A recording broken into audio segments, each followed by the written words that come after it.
সকাল সকাল ঘুম থেকে উঠে আর ভাইকেও ঘুম থেকে তুলে দুজনে মিলে রেডি হয়ে গেছি ক্লাসে যাওয়ার জন্য। ব্যাগ টিফিন সব গুছিয়ে নিয়ে বেরিয়ে পড়লাম। ততক্ষণ পর্যন্ত সব ঠিক ছিল, কিন্তু তারপরেই করতে হলো 1 ঘন্টা ধরে বাসের অপেক্ষা। তারপর ফাইনালি আমরা স্টেশনে পৌঁছালাম আর উঠে পড়লাম ট্রেনে। আর তারপর স্টেশনে পৌঁছে বাকিদের জন্য অপেক্ষা করছিলাম। আর পাশে এই এতগুলো চিপস কুরকুরে দেখে আমি তো লোভই সামলাতে পারছিলাম না। ফাইনালি ওরা এলো। তারপর ক্লাস কমপ্লিট করে চারজনে বেরিয়েছিলাম ঘুরতে। সবসময়ের মতো শ্রুতি এখানে ফটো তুলছে আর বাকিরা ওর ব্যাগ ধরে দাঁড়িয়ে আছে। আর তারপর আমিও কটা পোজ দিয়ে ফটো তুলে নিলাম।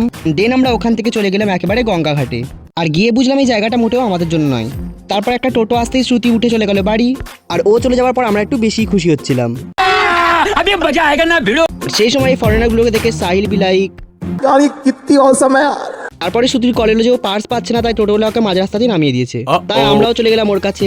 আর গিয়ে জানতে পারলাম ও পার্সটা ওর বাড়িতেই ফেলে এসেছে। স্টেশনে বসে কিছুক্ষণ অপেক্ষা করার পরই ওদের ট্রেন চলে এলো আর ওরাও চলে গেল বাড়ি। দেন আমাদের ট্রেন আসার পর আমরাও চলে গেলাম বাড়ি। So that's it, tata.